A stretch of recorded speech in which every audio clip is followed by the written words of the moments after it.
punya inisiatif, punya gagasan, dan saya tadi diceritain. Nun sewu, ngeloki apa sih dinilai wong liya ndadekno awakmu ngamuk, sedih, gak seneng, ya, kecewa dan lain sebagainya. Artinya yang dibuang itu jauh lebih banyak daripada yang masuk. Dan menurut saya hidup itu kayak gitu. Karena 1000 kali gagal akan dilupakan oleh sekali keberhasilan.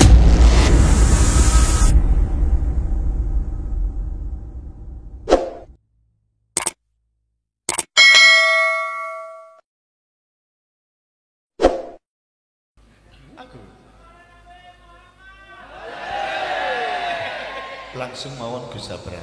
Bismillahirrahmanirrahim. Assalamualaikum warahmatullahi wabarakatuh. Semoga sedulur-sedulurku semua di sini dalam keadaan sehat, dalam keadaan waras. Penting nih gue.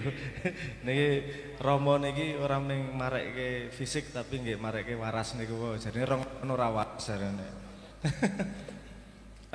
Masya Allah luar biasa diberi kesempatan kesini lagi. Ada Pak Eko, Gus Saladin, dulur-dulur sedaya, Romo Suroso. Terima kasih memberi kesempatan kesini lagi. Rasanya kangen nang Malang. Dan begitu banyak kiai di sini yang luar biasa ilmunya bertebaran. Aku macak kiai rawani kalah ganteng. Aku tak macak dadi penyanyi wae berarti.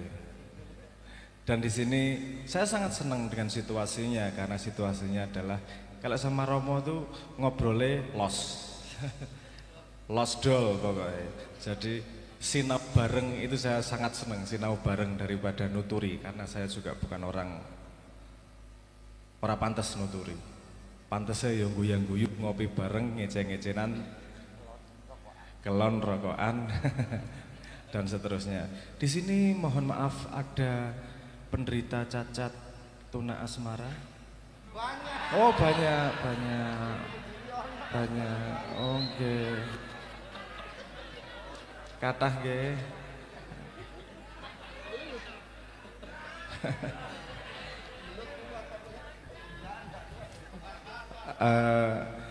Mungkin untuk teman-teman perlu disadari bahwa itu bukan cacat permanen. Tenang saja, sabar. Suatu hari pasti ada calon mertua yang khilaf mau menerima Anda. Pasti ada. Aman, tenang wae. Jadi rasa dipenggalih, jangan terlalu sedih-sedih kalau belum punya pacar. Ditolak itu biasa. Itu pelajaran agar Anda lebih baik lagi ke masa depannya.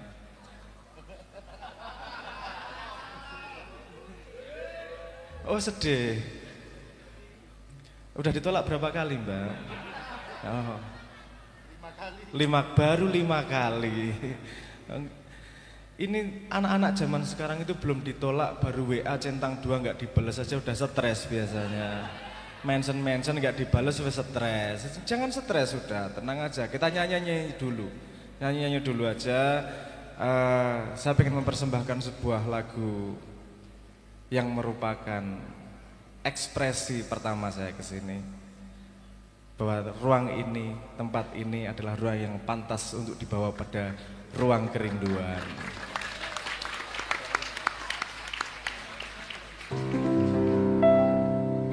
Revisi.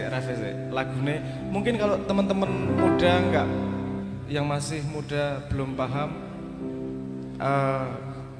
mungkin ngelihat lewat di TikTok atau ngelihat di YouTube. Yang paham nyanyi bareng. Kalau yang Anda masih muda Gen Z tapi paham karena beda suaranya. mungkin jenengan ketika kecil ibunya nonton sinetron terus paham lagunya, tolong sampaikan salam ke ibunya. Pendidikannya sudah baik dengerin lagu Leto ketika kecil. Tepuk tangan guyon dikira astagfirullahaladzim. Tajuk.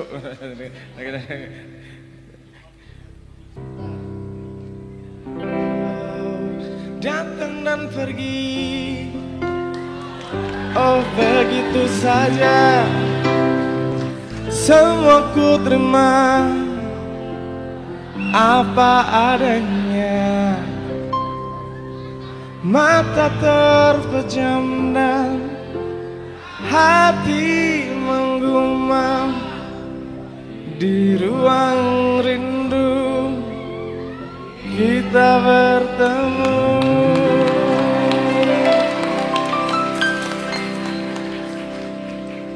Difilter ya, yang dimasukin ke ruang rindu yang baik-baik aja. Kalau stres karena utangnya belum lunas, jangan dimasukin ruang rindu. Berdoa semoga yang ngutangin lupa nagih seumur hidup. Amin. Nanti kita nyanyi lagi. Sebelum itu saya pengen bertanya sebenarnya, Romo. Kalau misalnya ini santri-santri yang ada, santri sing embongan, santri sing ora embongan, santri sing tenanan, misalnya santri sing itu kalau misalnya ditaruh dalam satu kelas, santri embongan tuh duduk di paling belakang atau paling depan ya kira-kira? Nah, paling depan. Biasanya arek-arek belingki paling belakang ya biasanya. Arek-arek paling depan mawon gobloknya kenemenan. Ya gobloknya kemenan paling depan. Biasanya apa namanya? Kalau saya pernah dengar itu katanya. Kalau di kelas itu biasanya dibagi 3. Sing pinter itu ngarep dhewe. Sing pinter-pinter itu depan. Bener nggak biasanya gitu?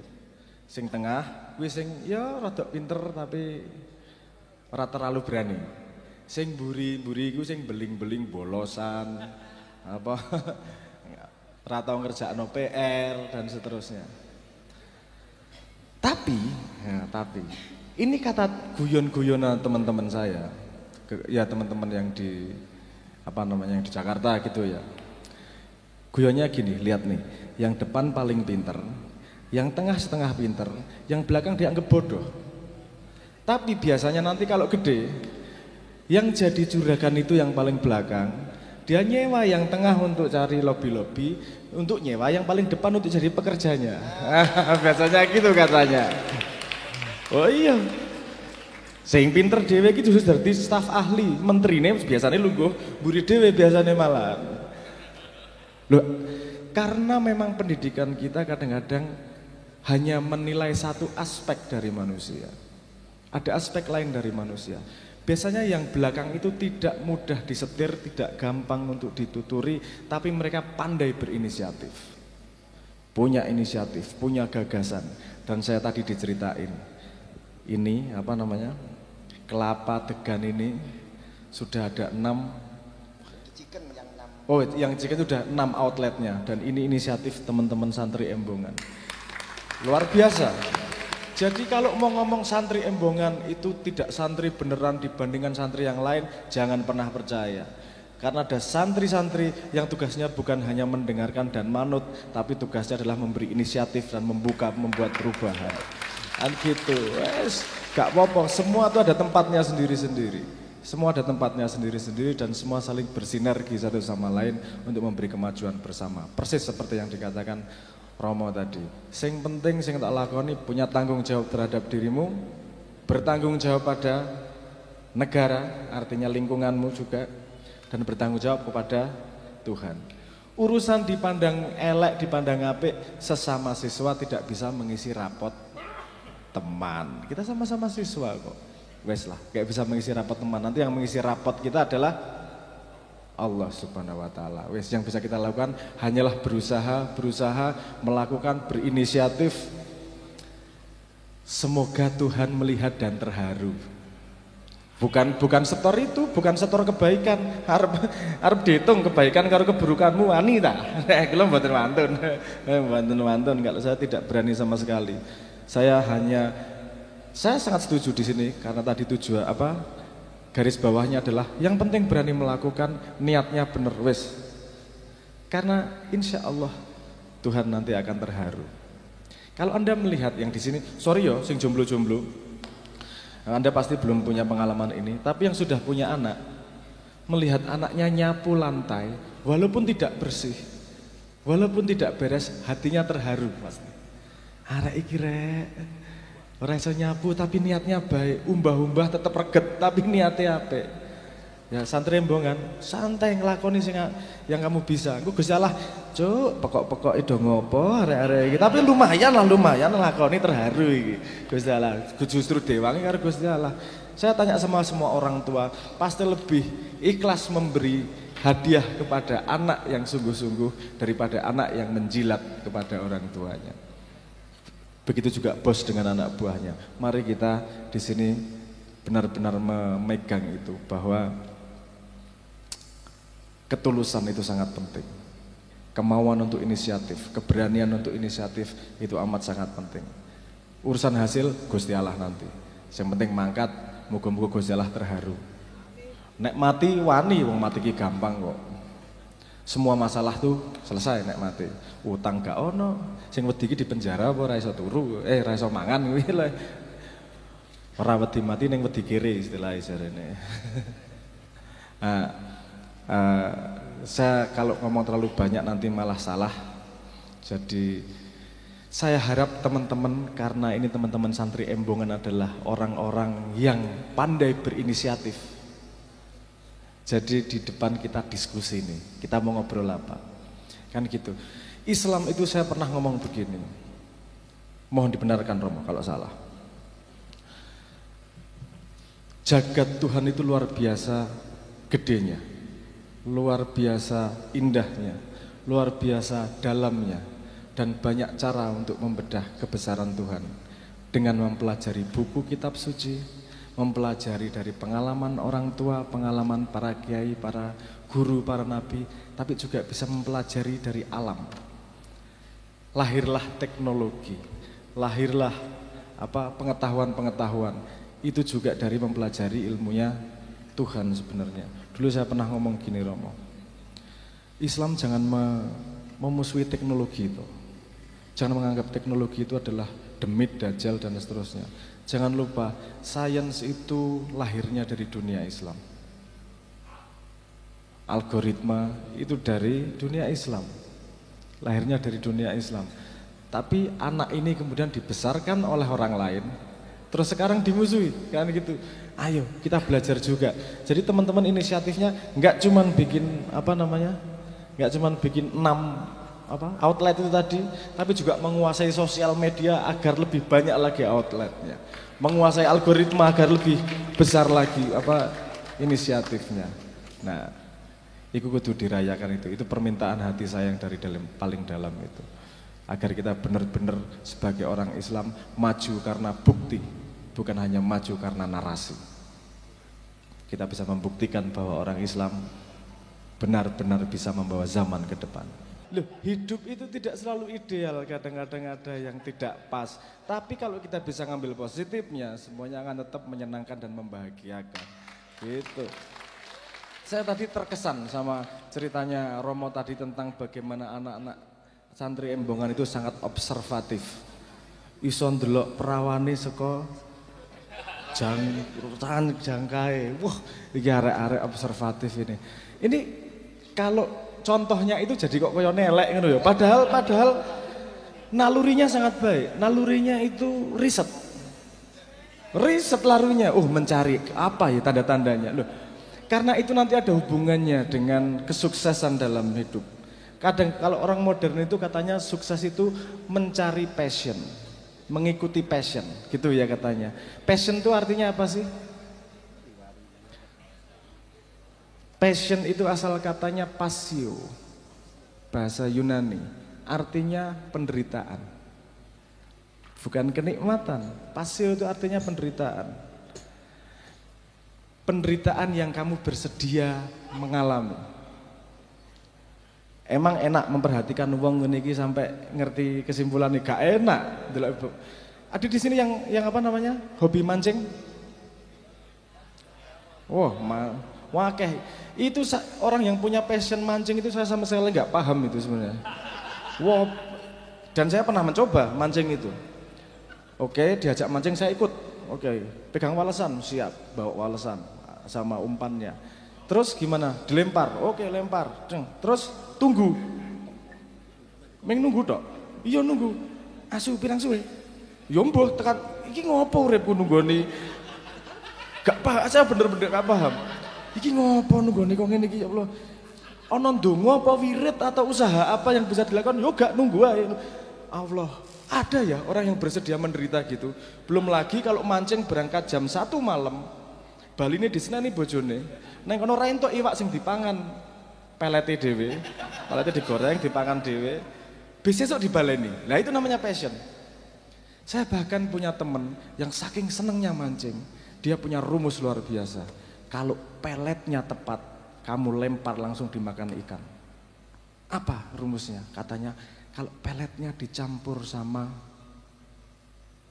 mohon maaf, feses sama tainya ibu hamil, langsung dimakan. Saya tuh takjub luar biasa. Kowe risepe piye?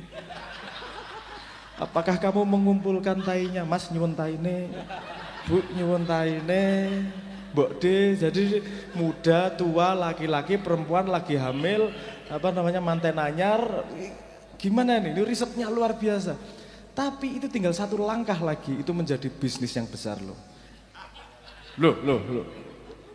Kalau dia bisa membuat itu diproduksi massal, semua hobi mancing pasti akan mencari pelet itu.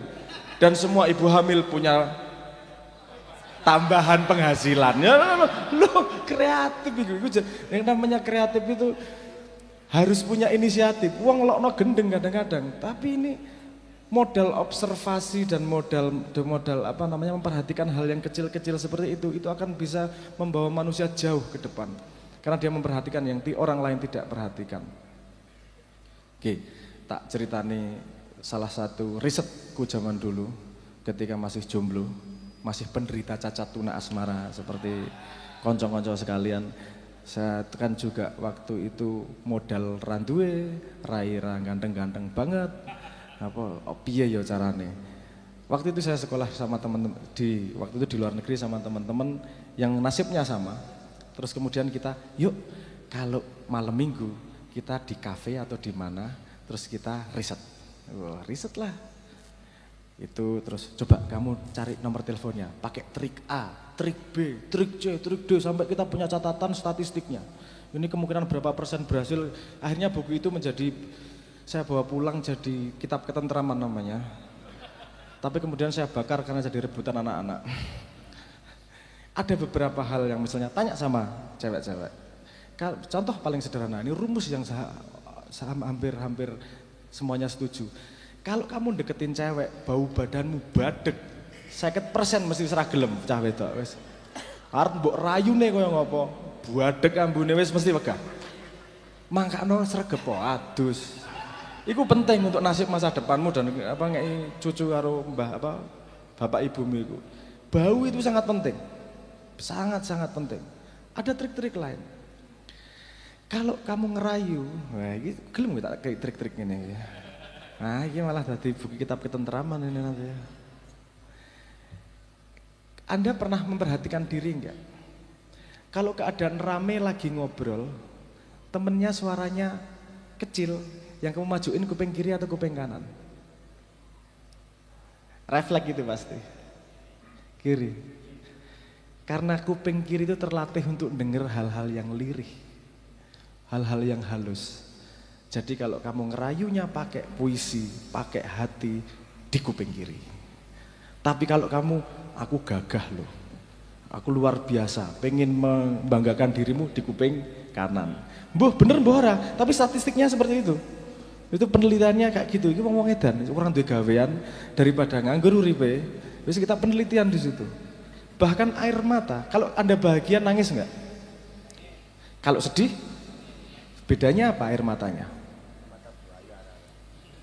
Kalau lihat, kalau lagi sedih air mata pertama keluar dari mata kiri pasti. Kalau lagi bahagia air mata pertama keluar dari kanan. Kalau enggak percaya cari penderitaan biar untuk percobaan. Kiwon dhisik apa tengen dhisik? Golek penderitaan ngono. Nah itu banyak hal-hal yang bisa diperhatikan dalam hidup itu, banyak banget. Itu akan membantu kita. Orang kalau playboy ini biasanya gedenya akan jadi lobbyis yang luar biasa. Karena dia tahu gerak-gerik orang tuh. Anda mengikuti ya, ada teknik yang namanya mirroring. Kalau dia senangnya gini, terus kamu tiba-tiba ikut gini. Dia senengnya gini, kamu bentar dikit, ojo kekerepen, kok ngece gue ngono mesti, ojo kekerepen gini. Itu lama-lama kita kayak kenal ya, udah puluhan tahun ya. Padahal menyetut kayak gue. Hati-hati ya trik itu ya. Tak kandani agar waspada yang cewek-cewek kalau digituin nanti.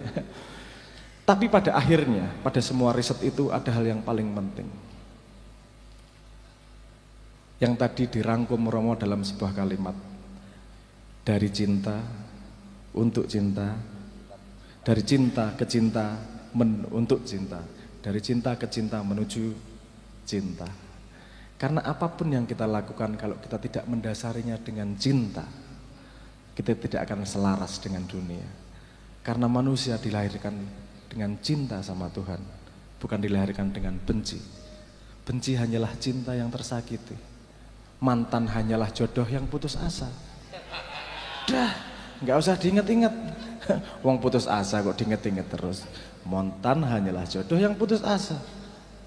Kita dilahirkan oleh cinta. Benci hanyalah cinta yang tersakiti. Sehingga ada sebuah band dari Jogja yang membuat lagu yang berjudul Fatwa Hati.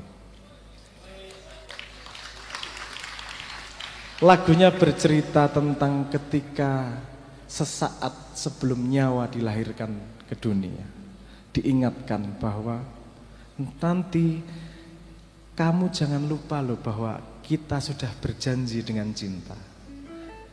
Kalau nanti kamu sedih, kalau nanti kamu sedang sengsara, ingat istafti kolbak, ada fatwa hati yang selalu menemani dalam hatimu. Bagus. Ini juga fitnah Gus. Niki kula kon ngomong dari awal sampai akhir ngomong apa, kula ki mung penyanyi ceramah ra tau. Nek ngobrol ora ono tujuane ayo. Nek ngomong serius dirungokno, mending kita diskusi aja ya, tanya jawab ya. Ngoten nggih. Nyetel YouTube ae berarti ya.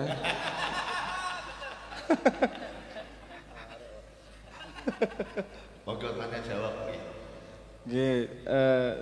Banyak yang terjadi di dunia, banyak perkembangan teknologi, banyak ya politik barang berubah, geopolitik berubah.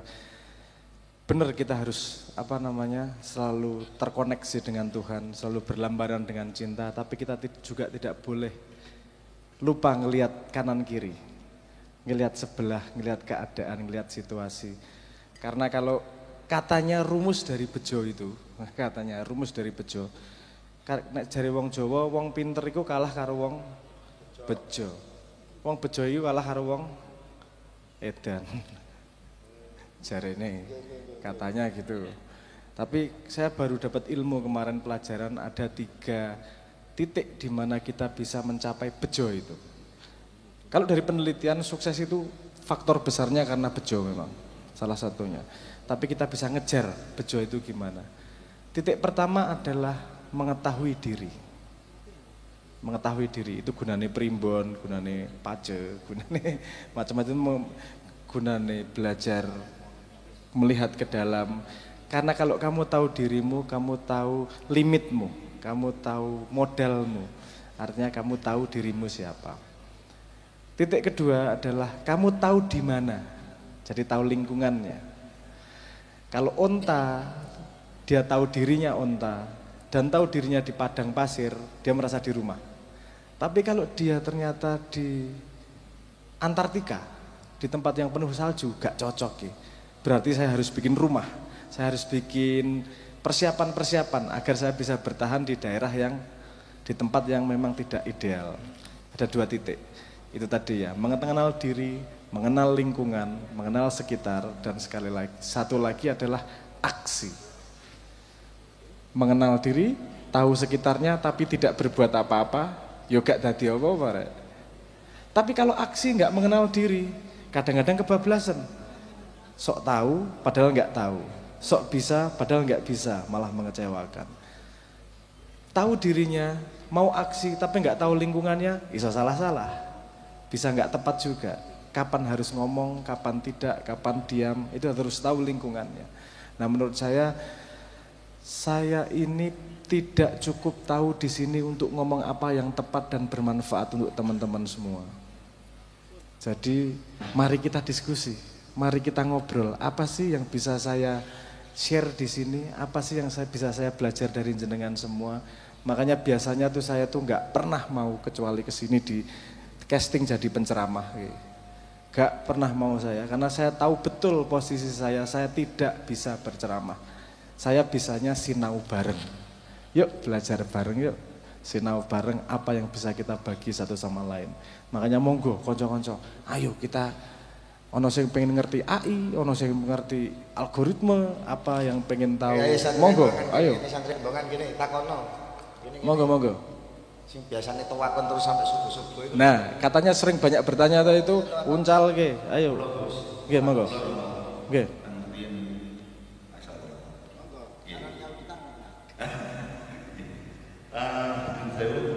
Gus Abrang, Romo Yai Suroso, Mas Maki, jemaah yang dirahmati Allah. Saya memang pertama kali mengenal Gus Abrang itu ya waktu kalau nggak salah sinetron Intan atau apa itu ya. Ya. Itulah Ruang Rindu yang sangat dalam bagi saya. Ya dalamnya karena saya dulu waktu itu pedot tunangan kasih Dorabi akhirnya Ruang Rindu. Ternyata Ruang Rindu itu kan lagunya bukan hanya untuk rindu kepada pasangan kita, tapi bisa rindu kepada Allah, bisa rindu kepada Rasulullah, kayaknya seperti itu. Nah aku ini seneng musik Gus, aku ini saya ini senang musik Gus. Saya senang musik dan kebetulan saya juga dulu saya bisa sampai kuliah itu karena musik juga, dari ngamen kafe ke kafe akhirnya sampai terjerumus ke Lembah Hitam. Alhamdulillah iso mentas,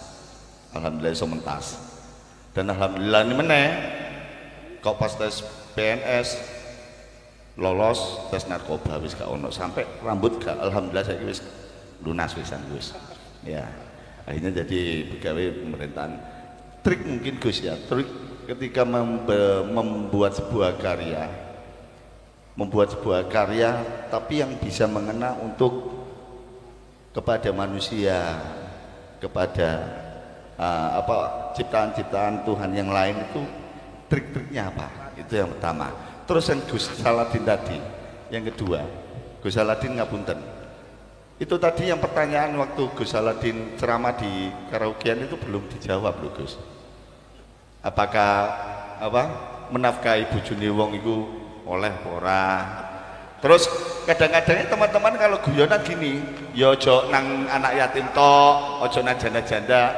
Itu yang berhak itu loh, yang di karaokean juga perlu disodakoi, yang berhak tinggi. Itu angsal napa mboten? Tur nuwun, ngapunten. Assalamualaikum warahmatullahi wabarakatuh. Jawab langsung. Berat iki. Jawabane syahdu nelak jelas to jane lah. Ya Allah, ngapunten ya Allah. Jadi kula niku kemuten Kanjeng Nabi. Kanjeng Nabi Muhammad niku remen kalih tiang kalih. Teng donya niki remen kalih tiang kalih, sing pertama kalih anak yatim, sing nomor kalih rondo. Lah, niki aja kok pikir rondone sing piye. Engko kok pikir rondone rondo pirang ngono. Lah, tapi rondo-rondo ingkang sepuh ingkang dipun tinggal mati garwane. Lah, niku pertanyaan sebenarnya mboten perlu dijawab niku. Jenengan niku mancing perkara niku. Mancing perkara niku, Pak, iki kok iso sapu lesan lho. Niki asline Gus Muklas niki ingkang pas jawab niki. Lah nggih Gus, so berat niku lho. Jenengan lapun sumer piyambak to nggih. Hukumnya menyenangkan suami orang ini pripun jajal? Wajib pengen noto ngekek. Ya. Lah nggih. Oleh lengkei dhuwit tok ngono lho. Tapi lek liyane nggih duka nggih kados dawuhipun Rama wau, rakwat napa ne wau Rama ngapunten. Jereke rakwat latu-latune lho. Lah, isu-isu teko kono kok Ya Allah, nggih ngapunten. Dalem saged ngoten namungan nggih pangapunten. Mantap niku. Pitakonane wis semantap niku pokoke impunan. Ya. Wong nyenengno bojone wong oleh apa ora ngoten. Ya oleh ae wong nyenengno. Nyopo monggo angsal mboten. Iki lek pikirane elek nyenengno kan mari ngeloni nyodakoi. Iku ya gak nyodakoi jenenge. Wajib bayare. Gak wajib ya diobong ngono ane.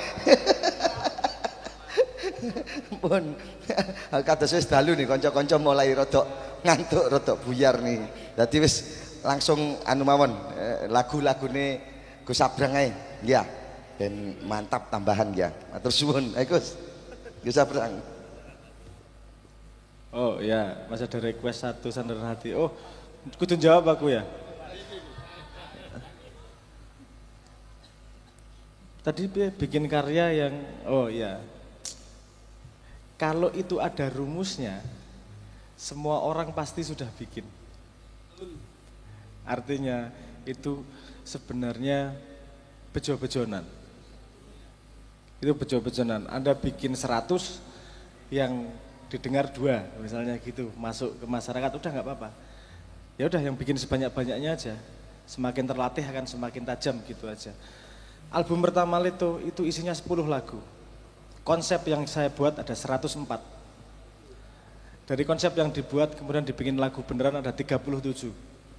Yang jadi album cuman 10, yang masuk album cuman 10. Artinya yang dibuang itu jauh lebih banyak daripada yang masuk. Dan menurut saya hidup itu kayak gitu.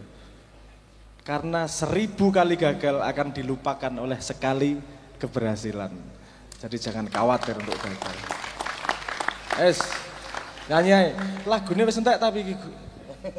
Arek-arek piye, Cah? Lagu apa? Ojo ngrungokno cocote tonggo. Sebuah lagu berjudul Santi. Santi. Sandaran hati. Ini tadi Romo tadi ngomong ya. Lagu membuatmu bersedih, ojo. Jangan biarkan masa lalumu membuatmu menderita. Jangan biarkan masa depanmu membuatmu menderita. Jangan pernah. Masa lalu itu hanya memori, masa depan itu hanya imajinasi. Hidup sebenarnya adalah hari ini. Oh, jangan kalau untuk masa lalu ditertawakan, jangan membuat dirimu sedih. Oh, masa lalu kok. Kita semua pasti mengalami masa lalu yang menyedihkan dan memalukan dan seterusnya. Pasti semua orang. Dan jangan lupa, yang ingat sedihmu, yang ingat malumu cuman dirimu sendiri. Kamu ingat malunya tetanggamu, temanmu? Gak ingat toh? Jadi sing inget kowe dhewe pengalamanmu sendiri, malu sendiri, menderita sendiri, cek pekoke dadi wong. Menderita sendiri. Wes, jadikan masa lalu kenangan, jadikan masa lalu pelajaran. Tadi itu kalimatnya, masa lalu itu cuma memori, masa depan itu cuma imajinasi. Hidup sebenarnya yang terjadi, laku hari ini mau melakukan apa. Terus ngapunten hidup sedap. Ngapunten untuk pemilik mobil Innova dengan nomor N1510EF, mohon untuk dipindahkan sebentar karena ada rombongan dari Tumpang yang nggak bisa pulang karena tertutup. Saya ulangi lagi, untuk pemilik mobil Innova nomor polisi N1510EF, mohon dipindahkan sebentar karena ada rombongan dari Tumpang mau pulang tidak bisa. Terima kasih. Monggo Gus. Lagu Sandaran Hati kalau mau dikenang-kenang itu penderitaan. Tapi sekarang tak tertawakan. Itu penderitaan itu. Itu kata Romo tadi, biyen isik golek-golek ngopo segala macam. Aku rodok parah iku Romo. Sampai gini. Lapo urip iku?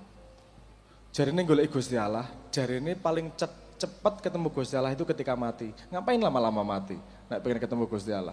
Golek ke sana kemari. Logikanya adalah wis mati ae ketemu Gusti Allah. Jarine sak umur urip golek Gusti Allah. Itu logika sederhana. Terus enggak dong, enggak boleh, sudah dilarang bunuh diri. Hidup menjadi lebih baik. Oke. Arep sapi apa sih? Wong Nabi Musa sing dikancani Jibril wae tetep salah-salah kok. Meneh aku sing dikancani demit bendina. Ah mesti luwih akeh salahe. Ngopo urip iku? Gak ono kita akan sebaik apapun akan mencapai nabi wali, gak mungkin wis. Lapo sia-sia perjalanannya. Sampai datang pemahaman bahwa yang dicari itu bukan tingkatan, yang dicari keterharuannya Tuhan. Kalau ada yang lahir langsung di pesantren, langsung anaknya kiai, mulainya dari plus 10, lanjut ampuh dari 90, masuk akal. Nek lahir mulainya wis minus 30. Dadi 0, iku wis apik. Wis ora wis ngaji wis ampuh banget. Ngombe mandek krungu adzan iku wis lumayan wis. Sungkan lagi ngombe, oh ono adzan mandek sik. Wis lumayan mulainya minus 30. Artinya itu tadi yang kembali tadi saya katakan, yang penting kita lebih baik daripada diri kita yang kemarin. Wes maju sak langkah timik-timik, mugi-mugi Gusti Allah terharu ngono wes. Nanti digendong nanti sama Gusti Allah. Tuhan, kalau kata kalimat bapak saya, Gusti Allah mboten deso. Enggak pakai standar-standar manusia. Tuhan yang buat, Tuhan yang menempatkan kita pada sebuah posisi, Tuhan yang ngasih modal kita, Tuhan pasti tahu perjalanan kita seberapa maksimalnya. Kita tidak diukur oleh tetangga, kita tidak diukur oleh orang lain, yang punya ukuran hanya Tuhan. Karena Tuhan yang tahu mulainya kita dari mana. Itu lagu itu, keputusasaan itu membuat saya menulis lagu yang judulnya Sandaran Hati. Sedihku ini tak ada arti jika engkaulah sandaran hati. Ya. Jok sedih loh. Sekarang kalau yang di sini sama punya cem-ceman, punya yang dinaksir, ditelepon sekarang tak rayok kayak sekomik. Terima kasih. Refnya tadi kalimatnya gini, teringat pada janjimu ku terikat, hanya sekejap ku berdiri, ku lakukan sepenuh hati. Aku teringat pada janji hidup yang hanya sekejap. Hidup hanya sekejap, karena sekejap itu makanya lakukan sepenuh hati, cuek aja. Udah sepenuh hati total, maju-maju, kalau berani jangan takut-takut, kalau takut jangan berani-berani. Kalau mau bikin kedai jangan cuma 60 atau 600 atau 6.000 gitu. Tapi ada juga yang mengartikan dengan cara berbeda. Lagu ini katanya lagu perkawinan pengantin baru. Teringat pada janjimu ku terikat, karena pengantin itu terikat janji pernikahan, janji suci, surat nikah. Terus malam pertamanya, hanya sekejap ku berdiri, tapi ku lakukan sepenuh hati. Nek ramantenonnya yo diabet gitu ya. Hanya sekejap ku berdiri, ku lakukan sepenuh hati. Mau bahas apa? Ada yang mau membawa tema? Ada keresahan anak muda monggo?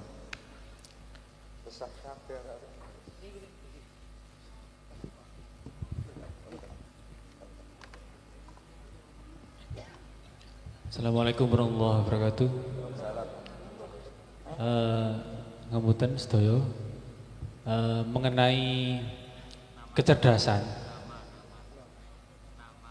Nama saya Fajar dari Gubuk Lakah Monjokusumo, Tumpang. Ngapunten.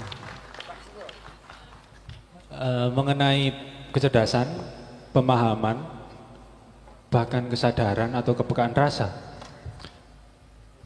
Itu apakah memang kodar dari Tuhan yang hanya beberapa orang yang bisa mendapatkan, atau bisa diusahakan? Kalau memang bisa diusahakan, mungkin Mas Abrang lebih banyak melakukan riset dan pengalamannya, mungkin juga mendapatkan itu semua. Bagaimana caranya, bagaimana tipsnya? Karena saya dan teman-teman ini kebetulan hidup di wilayah yang lumayan kompleks permasalahannya, entah itu kemanusiaan atau SDM atau apapun itu, yang secara kasarnya susah diajak diskusi, minim minat sinaunya, minat bacanya juga sangat minim. Semua itu apakah bisa diusahakan? Jika bisa diusahakan, kalau sudah kita dapatkan, bagaimana cara membaginya? Cara untuk mengedukasi ke teman-teman ini seperti apa? Gitu. Terima kasih. Untuk yang kedua kalinya, ini titipan dari teman-teman semua yang sangat penting sekali, yang kami juga riset belum tahu jawaban pastinya. Pripun kabari Mbah Nun? Matur nuwun. Assalamualaikum warahmatullahi wabarakatuh.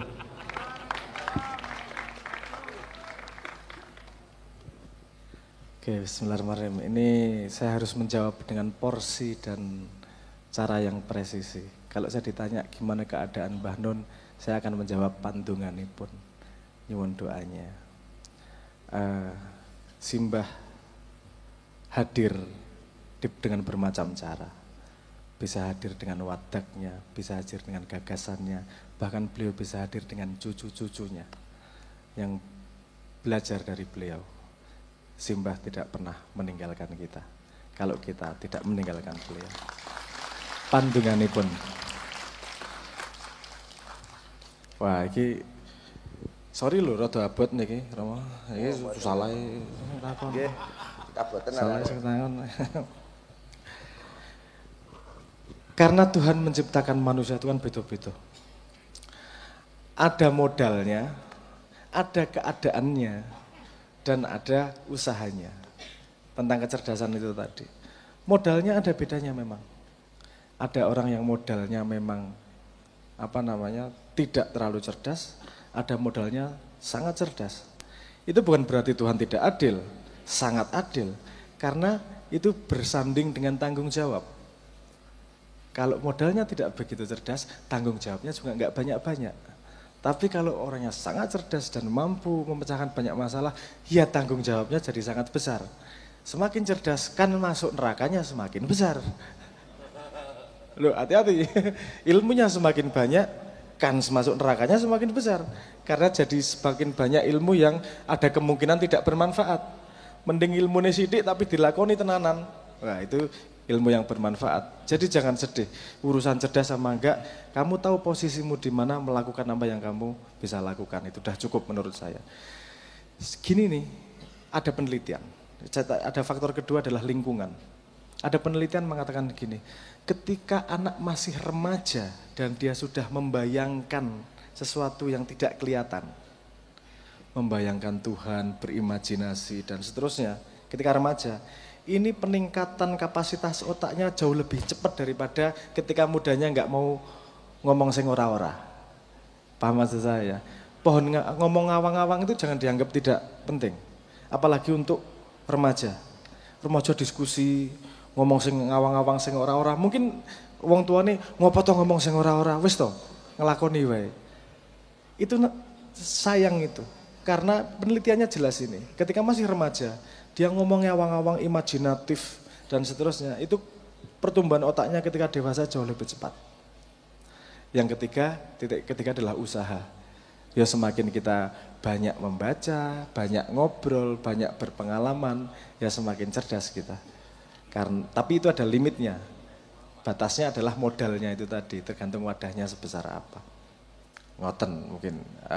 Bahwa ini berguna atau enggak untuk yang lain, ini pertanyaan beliau, semoga bermanfaat, apalagi untuk teman-teman remaja. Jadi belajar itu berimajinasi juga penting. Jangan ngomong bahwa itu tidak berguna. Karena semua karya, semua usaha itu datangnya dari awang-awang. Datangnya dari imajinasi, datangnya dari mimpi. Betul enggak? Aku pengen jadi gini, seandainya aku ini, itu mimpi semua. Kalau kita tidak punya kemampuan bermimpi, susah bikin cita-cita. Nanti cita-citanya cuman dari lingkungannya. Saya pernah ngelihat, saya meneliti dari jambore yang pramuka itu jambore ya namanya, jambore. Kan kalau daftar jambore ada ngisi formulir. Salah satu formulirnya tulisannya cita-cita. Kalau ngelihat tahun 80-an cita-citanya presiden, astronot. Tahun 2000-an udah polisi, menteri, cita-citanya gitu. 2010 ke sini cita-citanya influencer, selebriti, YouTuber. Lingkungannya mengubah cara berpikirnya. Nah, cita-citanya ke situ, ya gedenya yang dituju di situ. Kan gitu. Makanya penting cita-cita. Cita-cita itu asal katanya dari cita. Wih, ngene-ngene abot ora iki enggak masalah. Saya ngobrol agar kita juga selain belajar dari kasanah Islam, kita juga jadi belajar dari kasanah kultur Jawa dulu. Cita-cita itu asal katanya dari cita. Cita itu apa sih? Nyambung dari bukan cinta. Cita. Cita itu diri yang sejati. Asal katanya. Cita-cita, kita udah lupa. Cita-cita itu apa sih? Kalau orang dulu ngomong cita-cita, itu pengen mencari diri yang sejati. Karena cita itu artinya diri yang sejati. Kalau mau saya bedah sedikit ya, saya lewat aja ya dari kalau panjang-panjang mumet ntar. Paling atas itu yang kita sebut biasanya budi, akal budi. Budi itu yang paling permukaan. Karena semua akal itu hanya bisa berjalan kalau ada yang namanya ingatan, memori. Itu sebutannya manas. Sorry. Budi, di bawah budi itu bukan manas, yang namanya ahangkara. Anda pernah dengar istilah angkara murka? Asal katanya angkara, asal katanya itu ahangkara. Ahangkara itu artinya diri. Ahangkara murka, diri yang marah. Diri. Identitas itu ahangkara. Jadi paling atas itu akal, di bawah akal itu ada yang namanya identitas. Karena akal pasti digunakan untuk membela identitasmu, dirimu. Kalau dirimu merasa orang Jawa, akalnya akan membela orang Jawa. Kalau kamu ngerasa orang NU, akalnya akan membela orang NU. Tapi kalau akalnya, dirinya adalah merasa abdinya Allah, akalnya akan digunakan untuk menjadi abdi dari Allah itu. Makanya penting yang namanya identitas. Tapi semua identitas itu terdiri dari kumpulan ingatan, memori. Memorimu kecil, namamu siapa, memori DNA-mu, memori segala macam banyak memori. Artinya ada budi, di bawahnya ada identitas. Identitas terkumpul dari memori, itu disebut sebagai manas. Di bawah manas itu yang disebut sebagai cita. Cita adalah diri yang ada tanpa harus ada memori. Artinya tidak ada nama, tidak ada badan, dan seterusnya itu tadi hilang. Ngono ya, sorry, aku malah kejeron racetho iki ngomongnya apa ya, ada pintu tak lewatin gitu aja. Monggo kalau mau dicari lebih lanjut, digali lebih lanjut, itu kasanah Jawa. Itu kasanah dari nenek moyang kita, belajarnya memecahnya dulu kayak gitu. Ngoten nggih? Paham sama kan? Paham. Lakoni, endingnya gitu, lakoni ae. Gak usah maksa apa sing kita karepaken kudu padha ambek karepe awake dhewe. Nggih. Bisa umpamane hidup bermasyarakat, iya. Karena tadi kepandaian ataupun kebodohan tidak sama, tapi jangan paksakan orang yang bodoh, jangan paksa untuk menjadi pintar. Apalagi sampean yang membuat sandiwara ini, orang harus masuk dalam sandiwara sampean. Selesaikan sandiwaramu, biar mereka menyelesaikan sandiwaranya masing-masing. Bentuk. Oke, menungso niku pun sampai kata deleng-deleng barang sing nilai, mending awak dhewe nilai diri kita sendiri. Wong tuwek empunan kaya ngeten nggih kudu kita sampean iki pahami. Contoh kanca-kanca kula ngeten. Nek wis niat apik koni, ya, duwe apa sing mbok duweni, mung kabeh titipan. Pun sampai mbok lebokno atimu. Kowe gawe nglakoni apa ae ora ono bendere. Tapi sing gak bener tenanan sampai kowe nun sewu ngeloki apa sing dinilai wong liya ndadekno awakmu ngamuk, sedih, gak seneng, ya, kecewa dan lain sebagainya. Niku sing mboten pati kula anu teng arek-arek. Ajeng kadang-kadang takon, maksudnya pripun? Ya wis ngeten, sampai tak tulis kok niku. Kon gawe pakaian apik, jari wong ya sombong. Pakaian elek, awakmu dianggap melarat. Awakmu gendut, lemu, jari geragas. Awak kuru, jari kiri, cacingan. Ngomong bener dianggap sok pinter, ngomong titik dianggap sinis, serius dianggap stres, seneng guyon dianggap membual, ngajak sholat dianggap kemalim, sholat cepet dianggap dulinan, sholat suwe dianggap tumben, dermawan dianggap pamer, ramah dianggap ada maunya, menghindar dianggap mutus silaturahmi, sering mampir dianggap pengangguran, sakit dianggap banyak dosa, sehat dianggap gak pernah tirakat. Wes sak kata-katai. Niku kata-kata kiasan setiap manusia kepada manusia yang lainnya. Yang terpenting sampean jangan sampai di dalam ring tinju itu sampean hanya melihat, merasakan. Jadikanlah apa yang engkau lihat, apa yang kau bicarakan, apa yang kau dengar itu menjadi titik terbaik dalam dirimu untuk melakukan kebaikan. Nah, ini kula teng kanca-kanca ngoten mawon. Niku ana cerita lucu niku, Gus. Nggih, nggih. Jadi ceritane ana bapak sama anak melakukan perjalanan jauh dengan keledai. Iba anake ora tega, bapake munggah keledai. Lewat sebuah desa, anak yang bapak yang kejam, mosok anake kon mlaku. Nggih. Niku bapake munggah. Oke, ganti. Anake sing munggah. Pindah desa, disalahno meneh. Iki anak enggak tahu diri, bapake kon mlaku iki. Ayo ceritane sapa iki? Ceritane sapa iki? Terus melaku, oke. Loro-loro ini munggah keledai. Iki manusia kejam. Ada satu keledai dinaikin 2 orang. Loro-loro ini mudun. Ini orang-orang bodoh. Ada keledai kok nggak dinaikin. Itu salah kabeh. Kalau menyalahkan orang itu sangat mudah dan outputnya ya cuma jadi iri dan dengki. Ayo mari kita kusnudon. Yang penting outputnya baik. Apa yang setiap manusia punya hadiah pasti. Hadiah pemahaman, hadiah pengalaman, hadiah pengetahuan, whatever. Bagi hadiahmu, ada yang menerima, ada yang tidak, lupakan. Kalau kata Siddhartha Gautama, aku nggak Buddha ini. Apa soalnya kalimatnya? Kata Siddhartha Gautama, kalau kamu ngasih hadiah sama orang, bentangi, bentangi.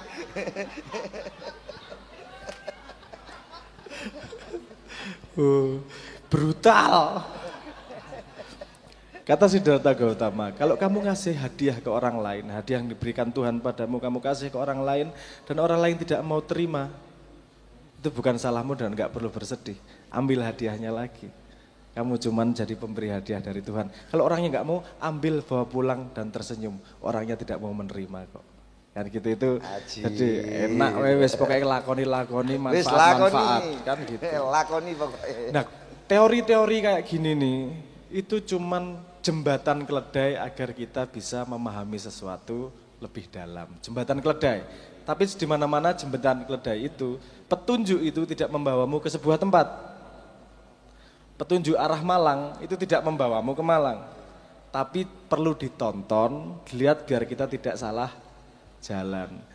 Kadang-kadang kita tuh seneng banget sama petunjuk, sampai ngeloni petunjuk ora tekan-tekan.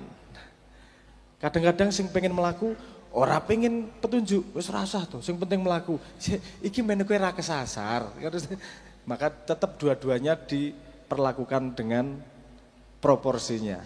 Outputnya seperti Romo katakan, sing penting manfaat, sing penting dadi menyebarkan cinta ke sesama umat manusia. Ajib. Pangapunten Romo kali Gus, pengumuman sekedap, mbok bilih wonten jamaah yang kehilangan tas. Duit akeh. Kehilangan tas warna biru, Levi's ada bintang-bintang. Nggih. Mungkin bisa ke depan atau ke mixer untuk pengambilan. Sekali lagi buat yang kehilangan tas hitam. Ibu-ibu warna biru dongker. Nggih, Levi's. Tas hitam. Kami nggak berani buka, jadi mohon yang merasa kehilangan bisa ke depan. Terima kasih. Matur suwun Romo. Nggih, sami-sami. Bisa dilanjut.